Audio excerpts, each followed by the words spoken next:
Good afternoon from delightful Mesa.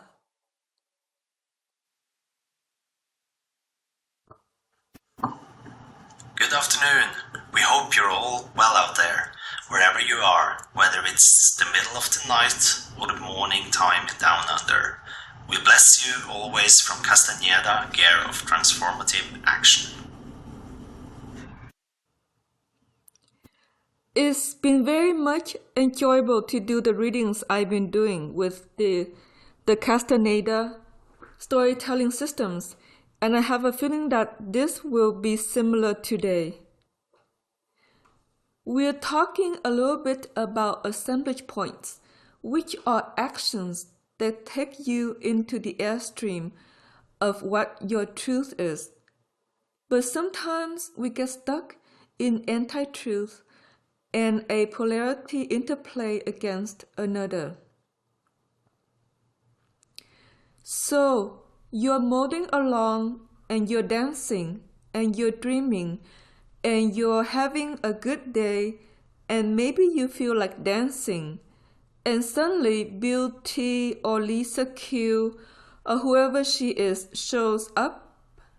Suddenly you're twisted and turned inside out, and all of a sudden in the assemblage point of an ogre, and oh, you blow up perhaps, or maybe you sit on it and twiddle your thumbs after you run into them and said, geez, I really don't like that person and I have to deal with them every day because they work at the same company. And so, what am I going to do about Lisa Q or Beauty other than hope to blow them away so that they lose their job? Isn't that a good idea? The other option is that I quit, but I really need my paycheck this month and next month and whatever month I may work. And so I go and I go and I go, and suddenly I realized that perhaps the better thing to do is to shift my assemblage point into the shining star of myself. And so there I am, and I just know it all. I know it all. I know it all so well. They look like a jerk in front of the manager, not just the regional one, but the international one that's come in to review the work of our office. And now they look like a jerk, and I look like the shining star of myself.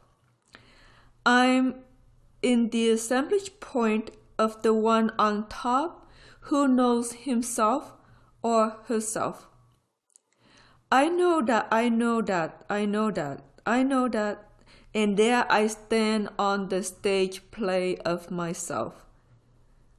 I flip it around and I flip it around, and suddenly Bill T or Lisa Q are laid off. I'm so proud of myself because I got rid of that crazy person that really kind of jerked me off in a way I really didn't enjoy in this lifeline of myself.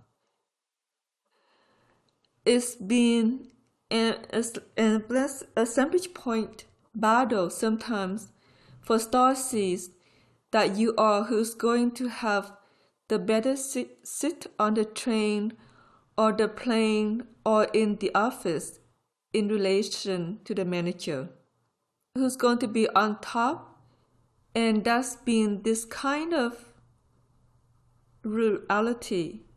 You've been in an oligarchy reality, which means one has to be on top or you end up on the bottom.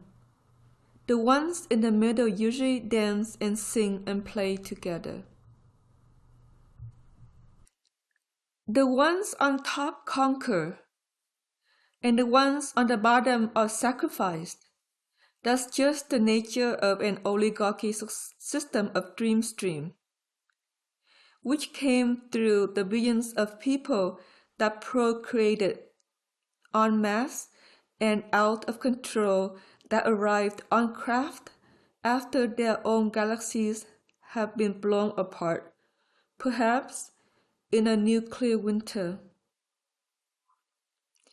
But whoever they are and whatever they try to do, the truth of it is they just want to be on top and put you on bottom because you're a seed. You're a star seed, and star seeds are very gifted people, and usually we know a lot. We're gifted at whatever we attempt in life because that's just our seed nature. The oligarchy ogre that likes to sit on top will find you every time they can and try to swivel you down to the bottom, where suddenly you're in an assemblage point of maybe loss or dishonor or hopelessness or something else that's negative that you really don't want to experience.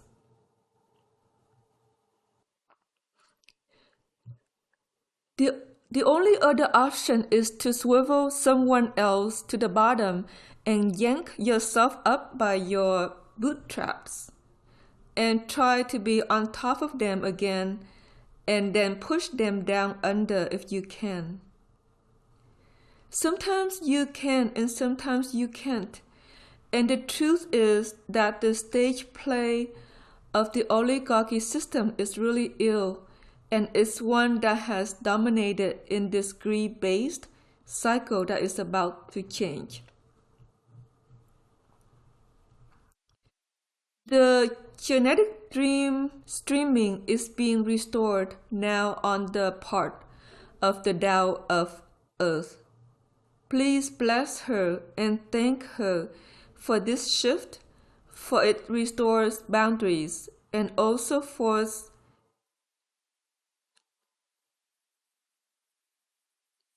edicts that are very important for her to witness and love and care for until your journey is done on earth. She hoped to incarnate you because she needed to understand another type of human that is gentle and cares and sways and likes to express joy and love in their lives rather than the oligarchy system that is founded on hate and conquering and brutality and many other things that you witness in war-torn regions upon the planet. But the war is there in the office too, even though it's subjugated to a backdrop of something else that plays out in the subconscious rather than the conscious reality of the people dancing on the job stream of themselves.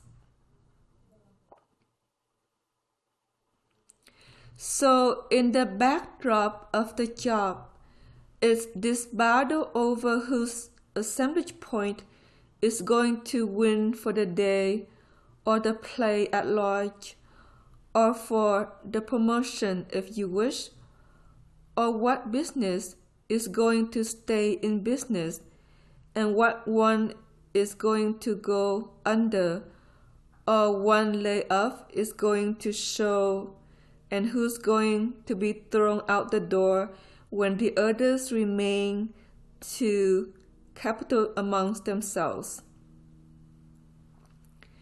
Whatever it is a very sick scenario in oligarchy dreaming, and Shatar participated in this as a program of the planet.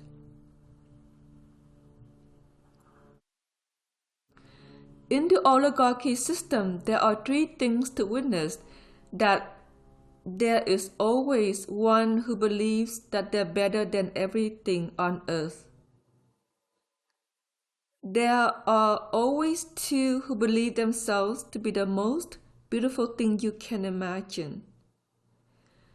and there is always one other in their societal airstream of subordination that feels unwell, feels damaged, feels unsupported, feels ugly within, feels unloved and uncared for, and strives to liberate themselves from the oligarchy system to go create another stage play that's all your own, that makes you feel better to dance upon, and that's the dream of the sea. They leave the stage play of the oligarchy people, whether they're your parents or your workmates or there's someone else in your live stream. It could be a partner or children that you're trying to raise. And if they're in that system of wanting to be on top and put you on the bottom into the ugliness of yourself, sooner or later you wave goodbye and say, I'm never going to see you again. I'm never going to participate in this kind of play ever, ever, ever in the forever of me. Then you run off to another dream stream. You create a new job or move to California or Hawaii or Arizona or move somewhere else. And suddenly you're better because you're in an assemblage point of something that supports and sustains you and makes you feel wonderful after all. Stage plays of that nature can shift gears. So you're going along an assemblage point of the wonder world of yourself, making top figures, and the sales of something that you like, or producing something that works for you that's beautiful, whether it's arts and crafts or something else you like to do.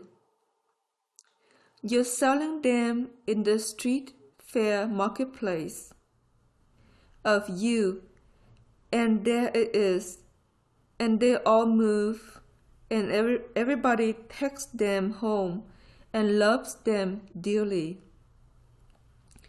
And all of a sudden, there's another replica of your business right across the street or right down at the end of the market booth. Suddenly, everybody goes there first and buys all of theirs and none of yours. You wonder to yourself, in the wonderment of every star seed egg in you, what the hell's wrong with this planet? Why did I do so well 2 months ago and now sell nothing when I need to pay the rent or whatever that money goes in the truth of you? And that's the oligarchy systems. They'll take the airstream of something beautiful that you have created that's unusual and unique and regurgitate it someplace else, suddenly creating what looks like the same interest, but it has no care space or passion or love or anything wonderful built into it because it's like a machine. When they steal a dream stream, it becomes mechanical. So sure, you can produce what looks like the same soap, or you can produce a similar scarf, or you can make similar jewelry and you can do this or that, but there's no care in it. People who are mechanical may say, well, that looks pretty, so I'll buy that instead because it's less money. But the truth is, the care space diminishes in the oligarchy system to a point that sometimes there is none. The emptiness can be heartbreaking in a circumstance where you feel uncared for in the business you're working for, with the parents you were born to, or your children or other family members that don't flow with you anymore, or a group of friends that suddenly stage a play to exorcise you from them because on some level they just need to hate someone.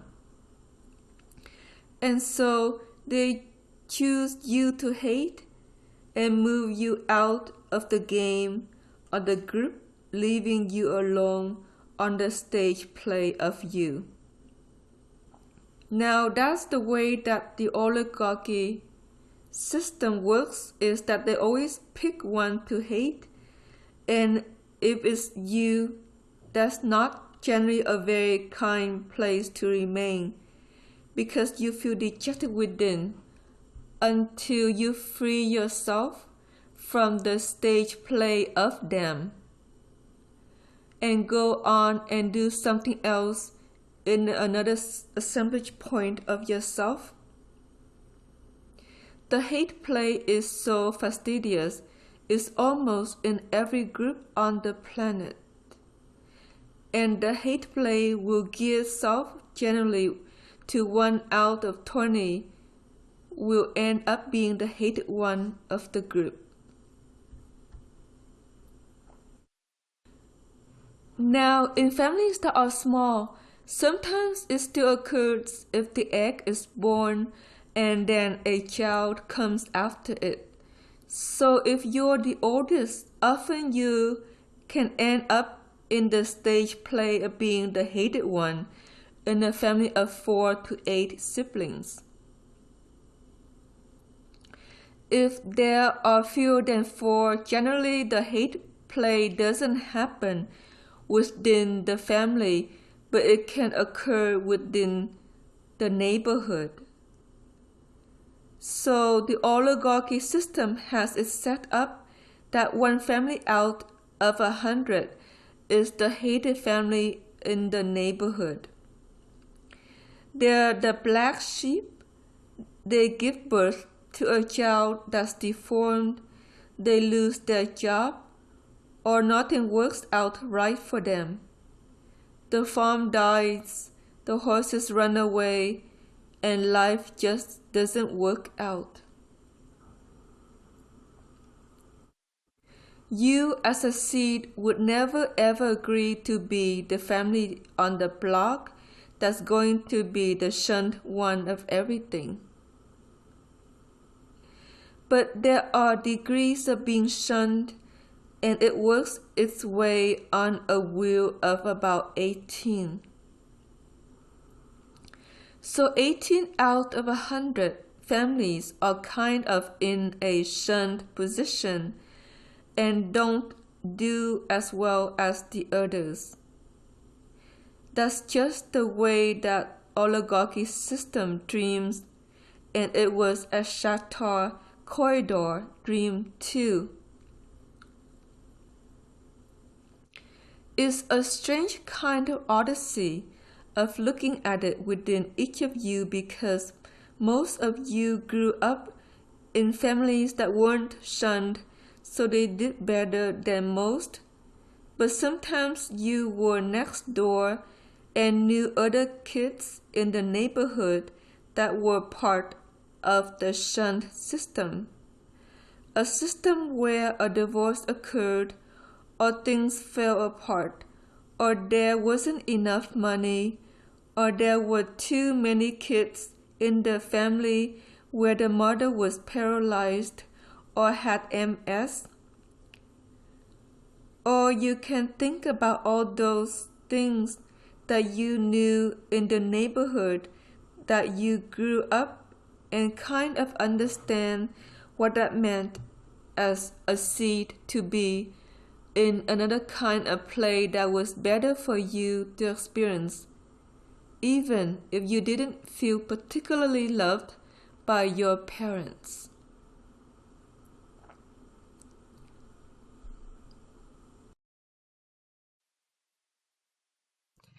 That's a sad thing for seeds, as often the lovelessness is so great in being born to a culture you weren't meant to be a part of. You were never geared to be part of an oligarchy system, so it's not a natural state to embrace ever.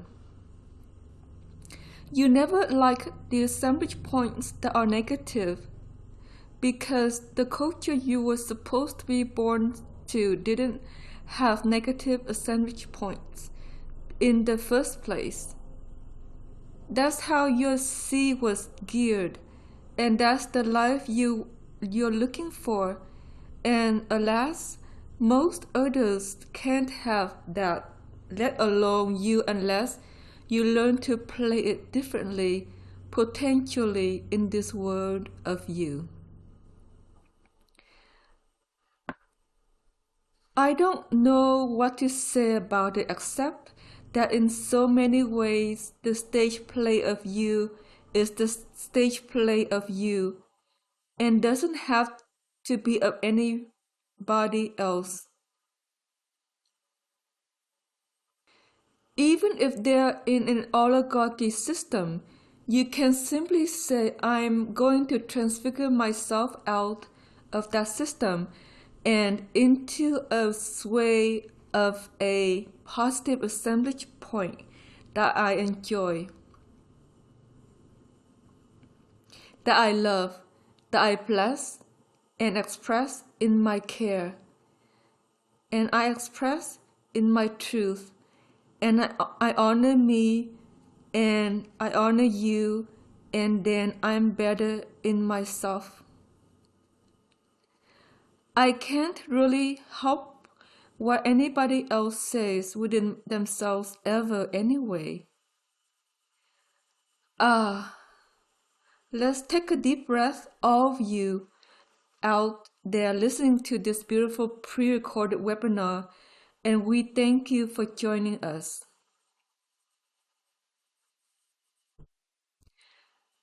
I'm going to put up another picture here for each of you to tune to.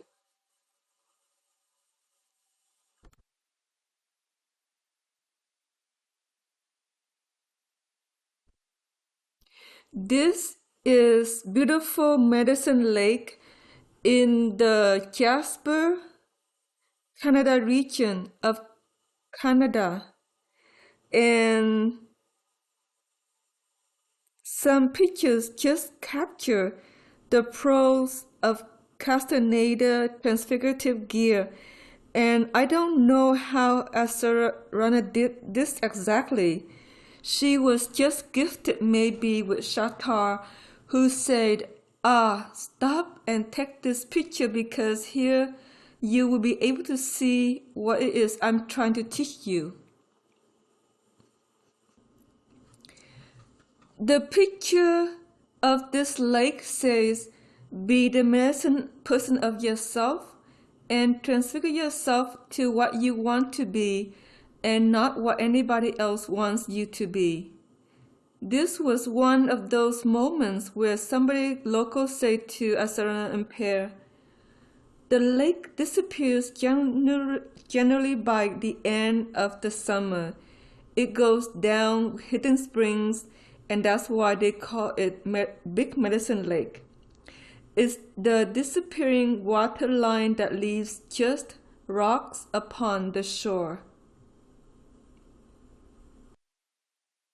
I think they were here in July, so it wasn't September yet, when perhaps there'll be no water left in this lake bed.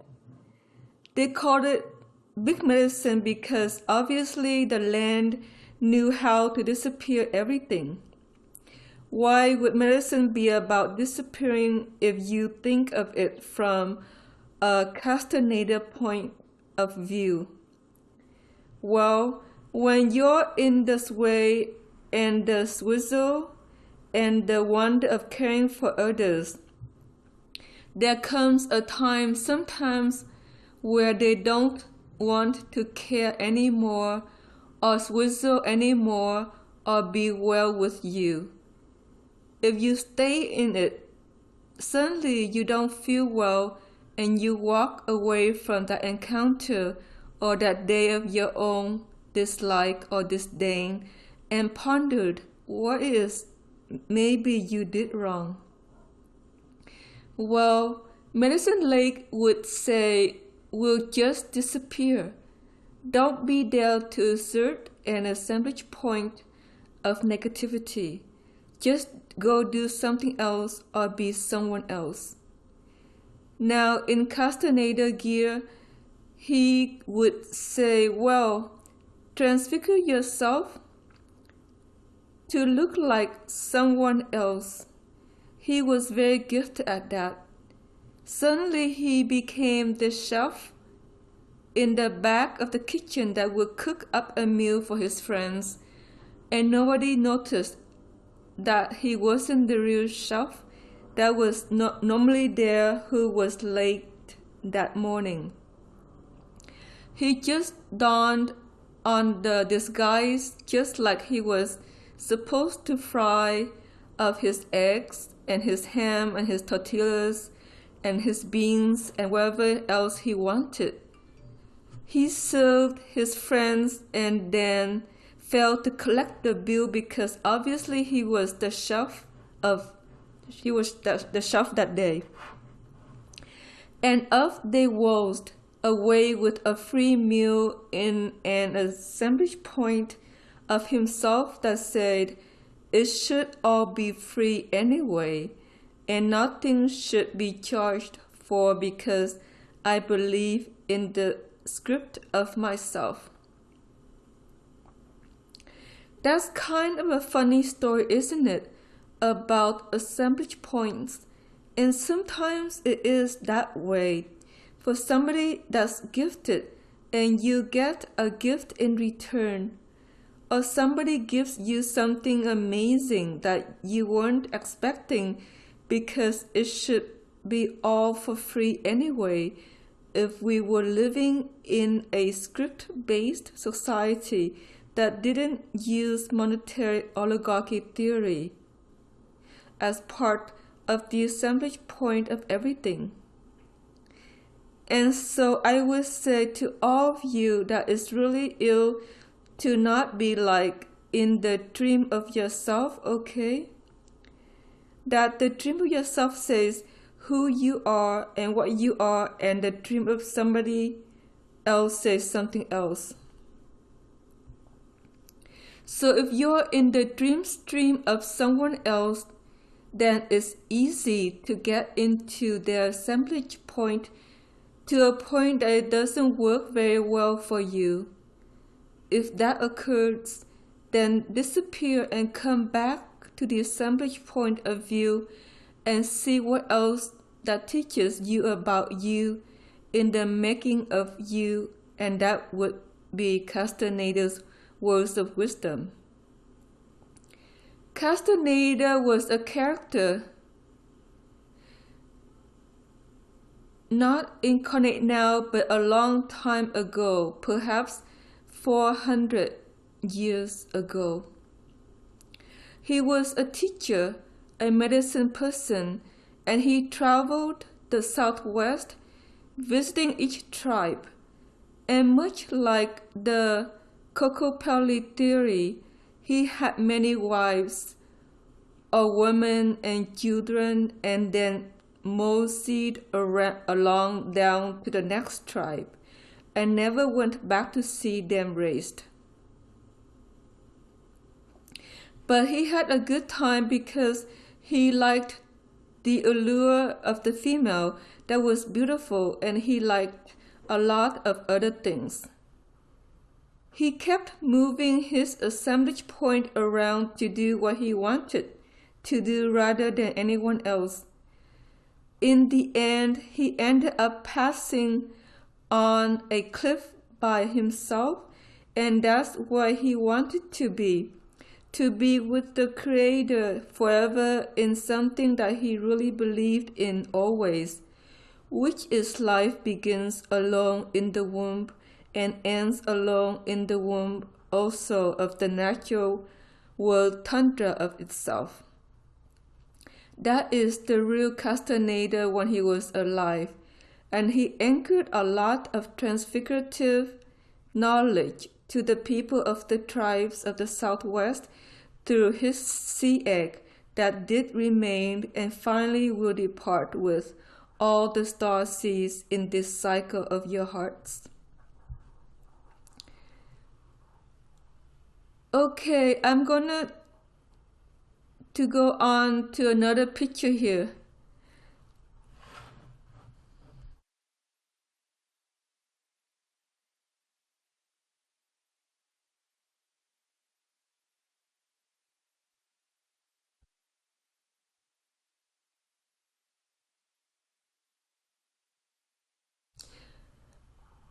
And this was taken outside of the museum in Bryce Canyon, where there was a strong message to not be in the assemblage point of the shadow play of yourself.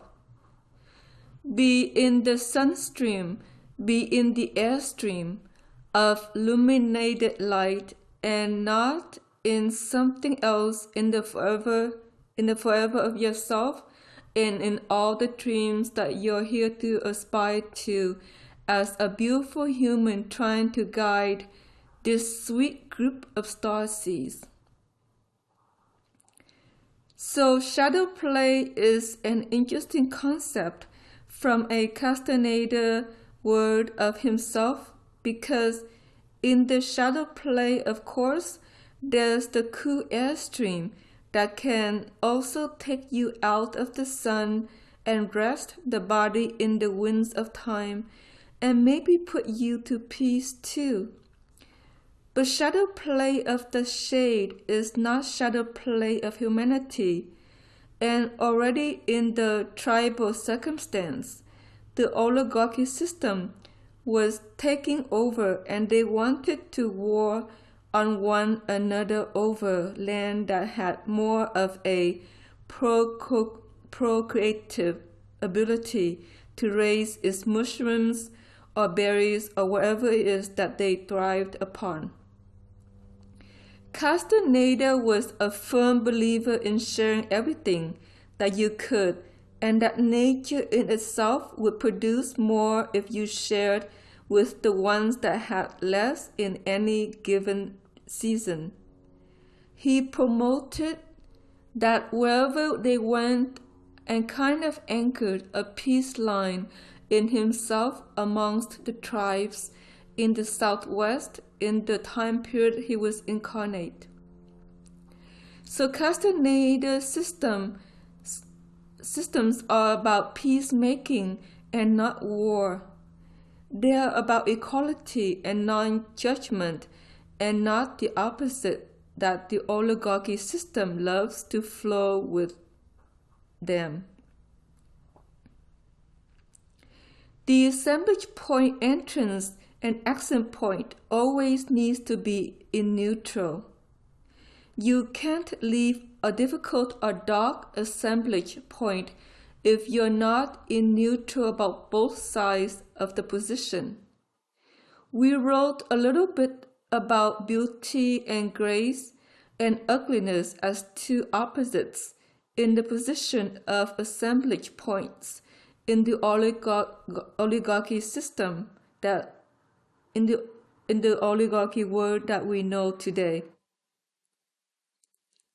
You can be in beauty and grace or ugliness, but if you have a charge about ugliness and you can't bring it to neutral, then it's very difficult to shift positions either back into beauty and grace or somewhere else on the positive ley line of assemblage point circumstance. So how do you come to neutral when you feel particularly charged about a circumstance that leaves you feeling extremely negative?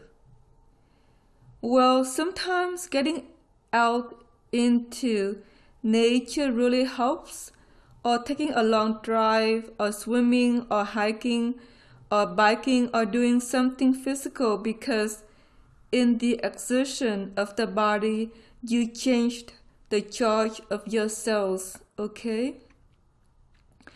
Assemblage points of negativity or positive action are all charged within the water of your cellular structure, and when the cells change charge into negativity, the water goes into misshapen shapes.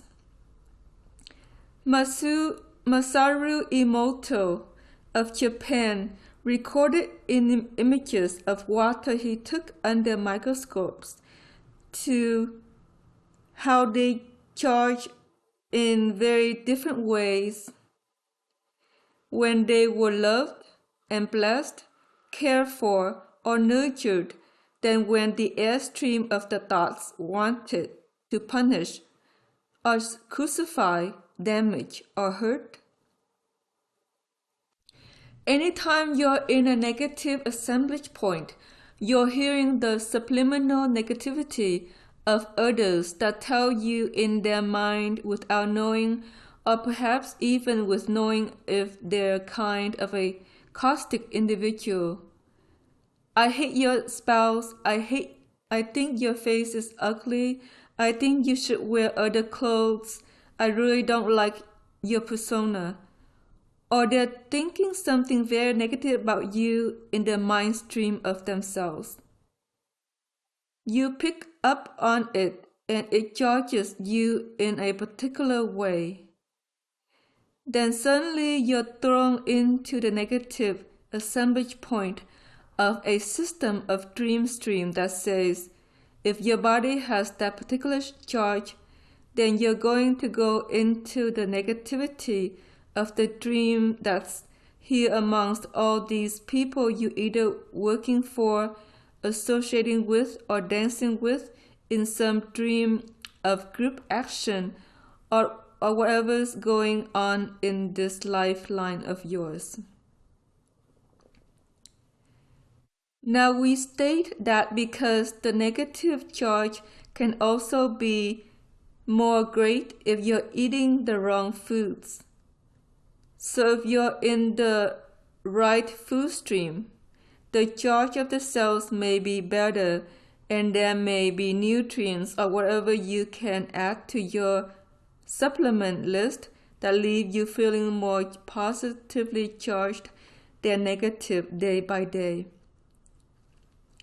But this isn't a dietary expose at all, because everybody is different, and Castañeda of this time period needed his beans and rice to fuel.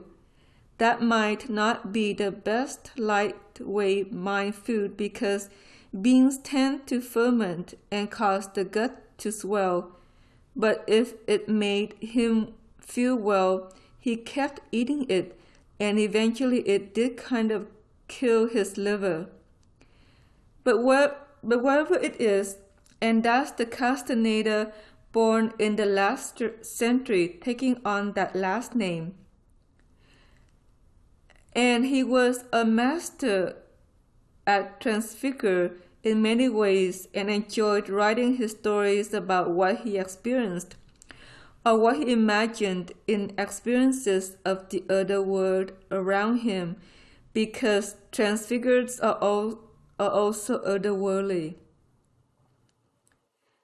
You may see plays and dances going on around people that have little to do with their physical persona.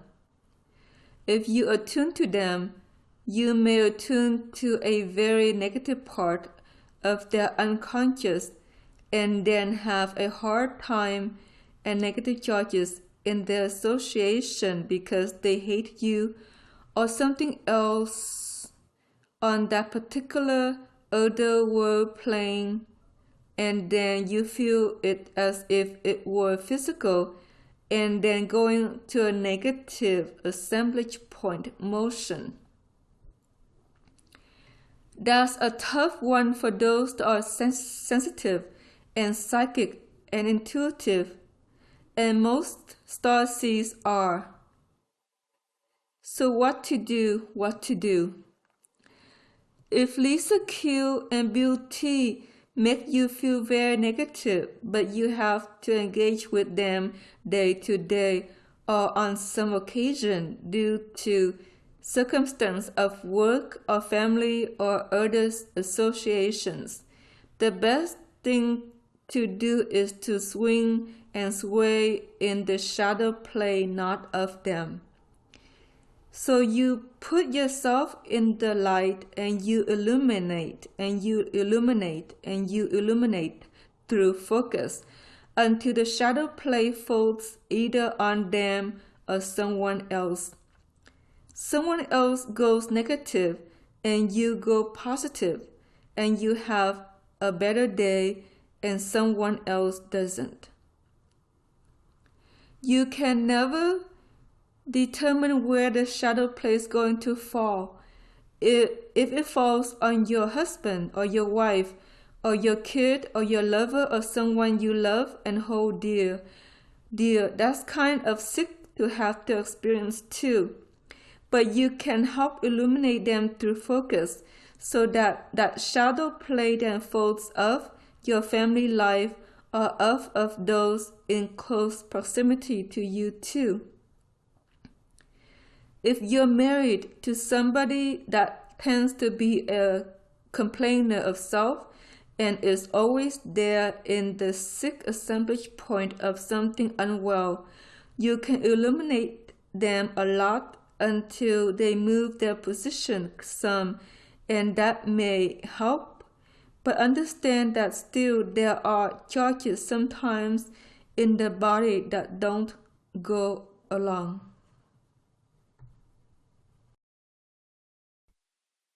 Helping them change their diet may help, and that is something to give consideration to those who eat meat, because meat perhaps creates the most negative of charges in the cellular infrastructure when you motion light. Maybe they didn't when you were in ascension and motioning sound, but now it's different. What calling food to you that bears light is your best solution, whether it's your vegetables or your fruit or your tofu or whatever it is that can be illuminated on your plate, because that will tend to have a positive charge in the cells that will tend to push you towards an assemblage point of peace. That's better for most, if not all of you, to think about. Okay, we are going to take it to another journey here with a different picture.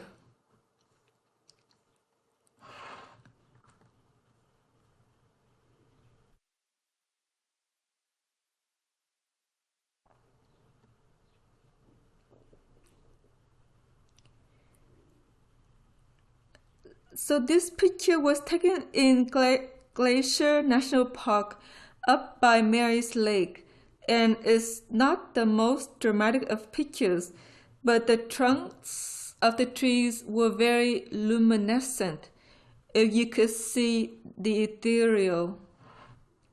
This was before the planet lost her life form in many places. Pear and Acerana just adventured to Yosemite National Park, and most of the life form in the park had died. This made them very sad. The Tao of the land also seemed crumbled, and there is going to be a motion to restore some of the Tao of the land, but it's going to take many, many years to fulfill upon. But in this time period of these pictures, Tao was there, life form was there, the prose was there of what the land wanted to communicate, and everything was luminescent. In this case, it was a soft white hue of purification on this day, and the tree said to Asarana, "Transfigure yourself in white light to purify from your school and from everything that is getting in the way of the plight of several initiates who are dying. Is their time to return home to the source, or the Tao?" That was very sad to experience, and yet we're on a dying planet. And sometimes bodies die too, and sometimes people choose to forgive and release their bodies easily. These few initiates couldn't and wouldn't, and so Asarana and Pair transfigure themselves in white light to rise above it and transfuse and transform and eventually go home as the yogi of herself and himself. And that was the anthem of the land here too, is to be. And so we say this, to be the yogi of you, be the one that's going to transfigure and transform into the piece of an assemblage point that works for you. Transfigure and transform your dreams to be glorious in whatever you do, and don't settle for any less in this time of light wave motion.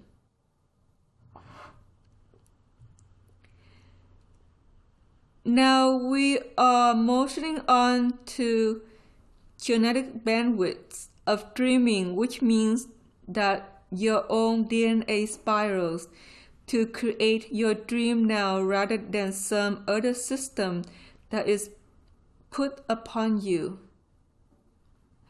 And it foresees that may be the best of all things because your genetics generally sing.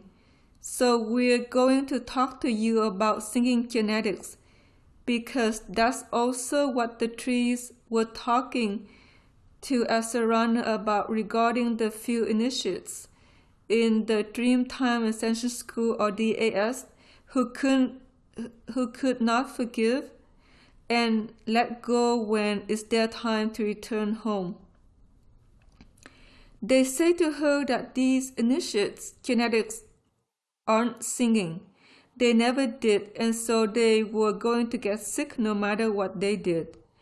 And they're not really a star seed of big genetic understanding. But you and Pair are star seeds. Your DNA sings, and as long as they sing, Pair and you will transfigure yourself whole, and you go home when it's time. And you live a life that's divine, and you know yourself, and you know when you're going in the next steps of your paths that are going to take you in a very different direction. And so we would say the same to you.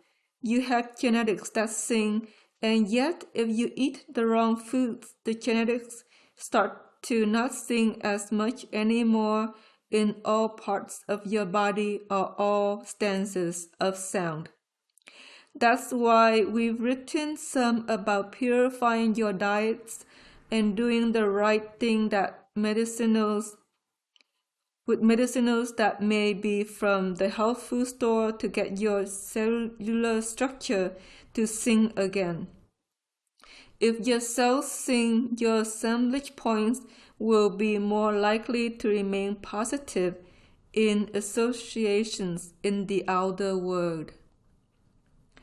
Singing DNA are unusual genetics in the oligarchy system of interplay. They don't sing anymore. Their DNA is falling into a stanza of being either sour or sweet, okay? Singing is not sweet sounds of DNA.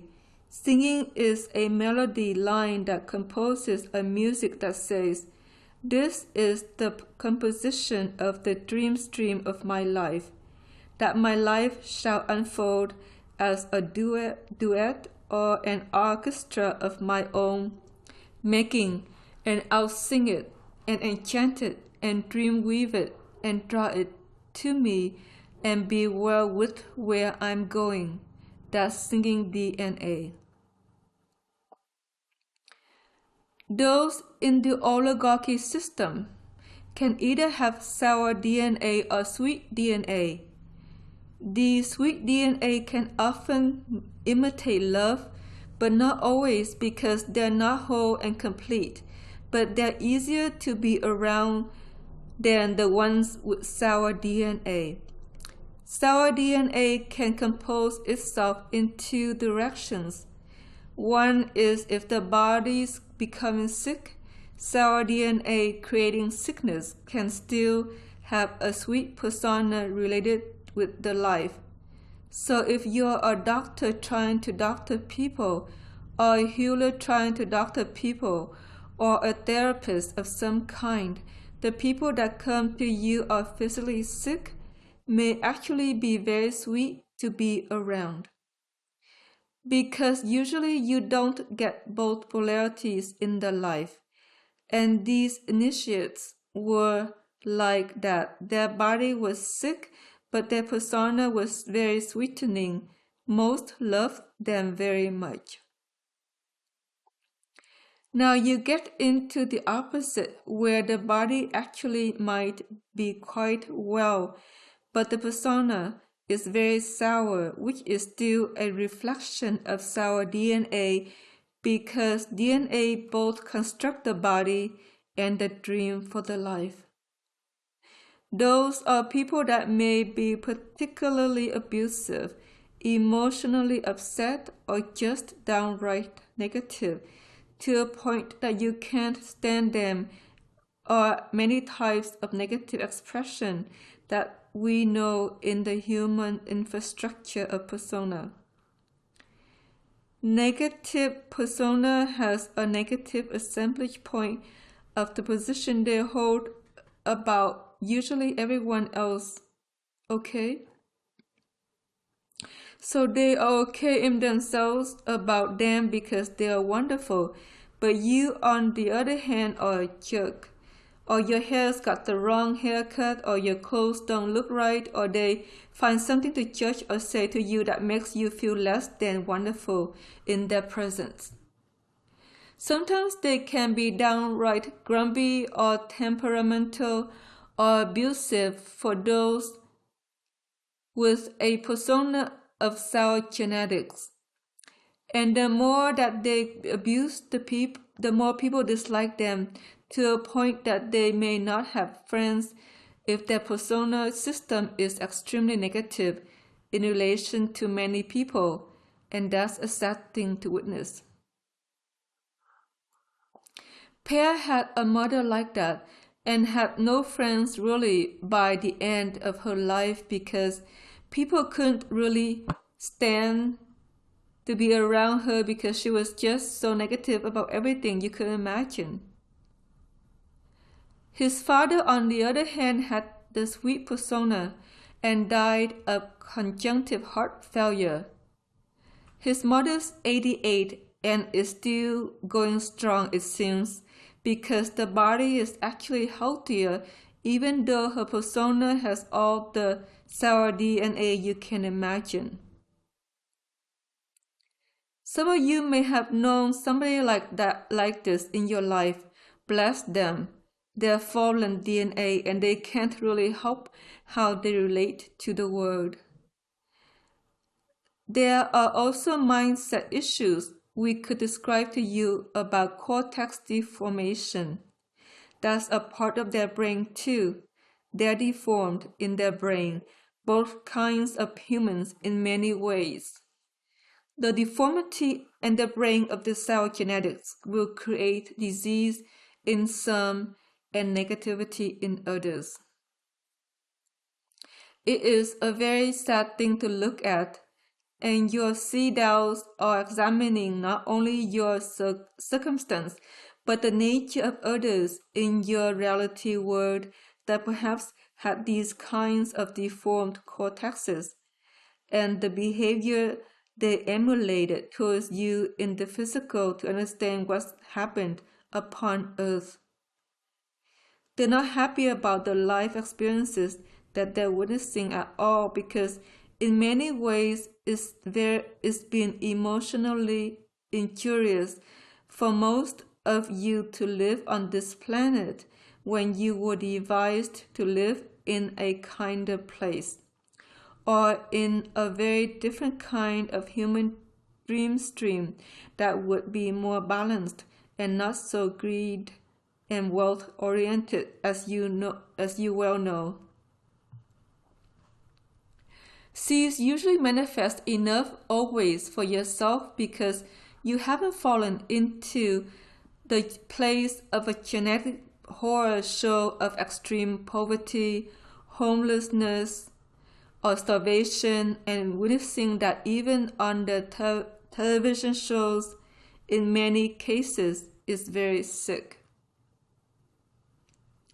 Do you even imagine that the system would let it go so far that they would leave a whole nation of people hungry, and yet the oligarchy system doesn't seem to know any better? And C's have come along and you wanted to change it, and my darlings, you can't. There's not enough of us. You weren't meant to be born here anyways, so we need to forgive it and let it go on its way in its own play, but learn to make your little neighborhood an assemblage point of happiness. Our point is that you are the master stage player of you in the assemblage point of view where the world is and where others need to be. That's really just their problem. You can't fix it for the world or anybody else that you know. And don't give up your positive assemblage point to fix somebody else that comes close to you all the time either, because that doesn't leave you feeling well in your own beingness of self. Therefore, it's very important to let people be where they can be. Shift your assemblage point. Throw the shadow where it wants to go and be well in each interaction or exchange that you may dance with in this life of yours in the making. Okay, we have one more picture here.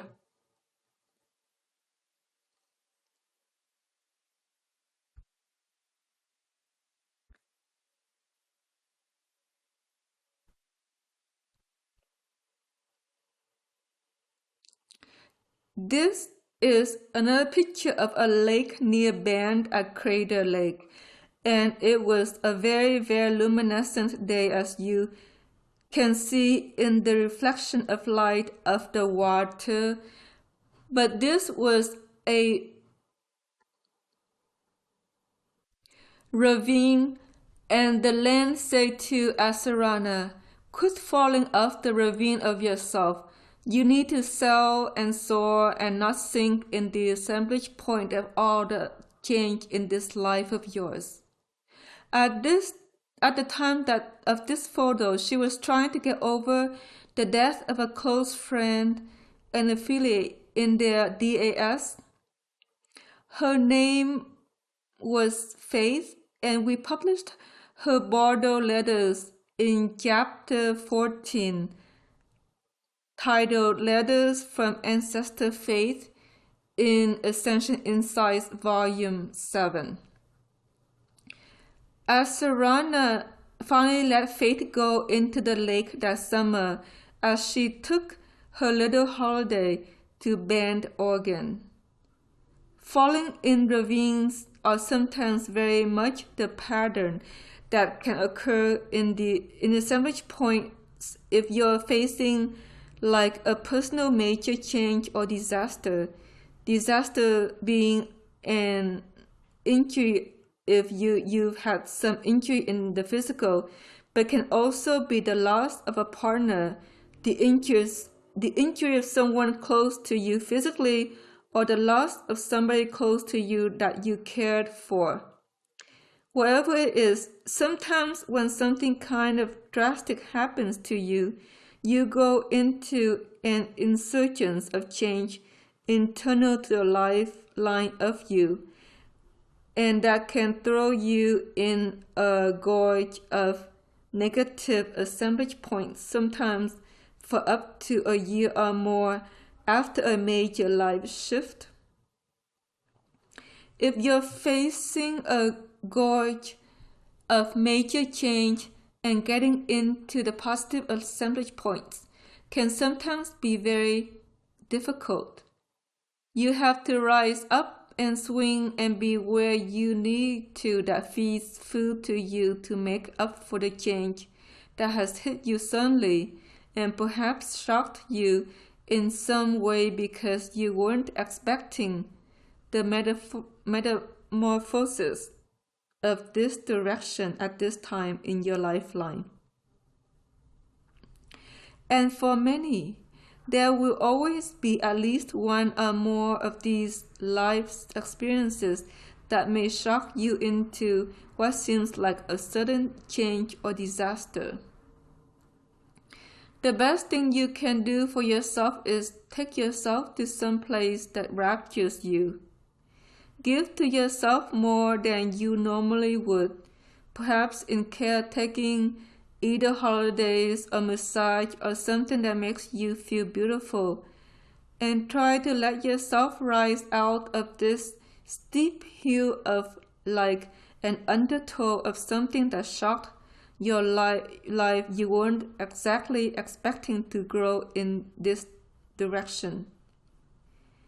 That can happen to anybody, and you can witness those who have gone through sudden life changes and understand how difficult it may be for them. Bless them and try to nurture them and support them in some way. But the truth is that the undertow won't last forever. Sooner or later, you find yourself growing beyond it and flying again into the skies of yourself and into an assemblage point that really is more who you are anyway. What disasters have to teach us is for you to be in you, stronger, more solid, more balanced, more whole, and then you rise out of it and climb to the peak and feel better over everything that you've experienced in this life of yours. That's all we have to say about those circumstances that can seem more monumentous to begin with, but later show you where you are really more beautiful than you can imagine in the long haul, for whatever you've risen out of and learned more about yourself in terms of who you are in the natural stanza of the assemblage point of you.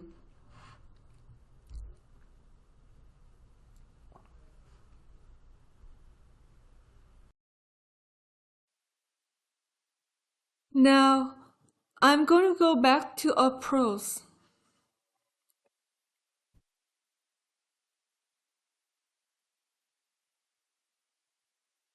They asked me to read it, and it says, the Castañeda systems of transfigurative gear is a play all of its own to stage, to complement yourself in a journey of truth, sincere unto the heart, and free to express the care of you in a sway of honor that caresses each in the clan. So that's all pros for you to remember to be in your truth about the assemblage point that you choose to dream within or dance within in each day of your life and with each that you get to experience in this journey through time. There's a time to grow, there's a time to contemplate, there's a time to understand, there's a time to forgive, and there's a time to complete. Completion comes intermittently with any conflictive kind of experience that you need to put behind. You will complete with it through forgiveness and compassionate action, and then it no longer afflicts the assemblage point that you may choose to exist within in any given day, week, or month of your life ahead. So negative encounters can create negative assemblage points that you go into because of the karma that's there on the stage play of two people.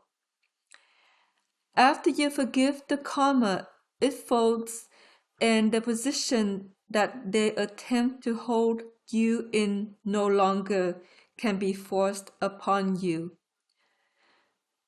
And you're free to motion on and go in a new direction that blesses and honors you and them too.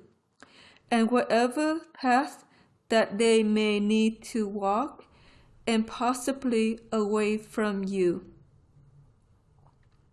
That's where we're going to give closure to this class, that there is an interplay between assemblage points in karma and forgiveness and compassion, because forgiveness and compassion lead to neutrality. When you're neutral, then you can naturally shift your assemblage point in another direction, drawing to yourself a positive reality to reside in rather than a negative one. All assemblage points are related to realities. The realities are around you at work, at home, in the neighborhood that you traverse, and with the people you traverse. Wherever you are, there are always positive and negative realities. If you're in a positive assemblage point, you call the positive reality to you. If you're in a negative one, the opposite. And there is an energetic charge in the cells associated. And the negative often has something to do with a negative karma that can be there between your play and theirs. As you forgive it, the cells begin to change their polarization of charge. As you find compassion, they revive. The charge starts a cycle of revival in the charge.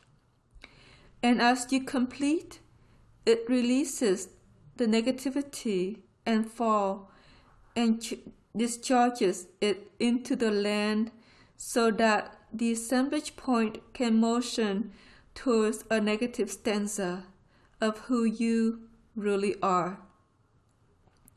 And that's how karma, forgiveness, compassion, and completion relate to assemblage points.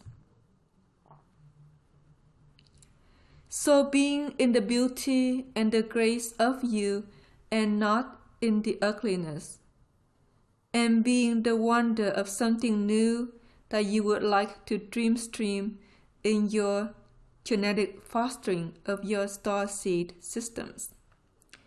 As the dial of the star sees is gearing up to aid you in genetic dreaming, something beautiful, something superlative, and something gracious ahead. We bless you always. Namaste.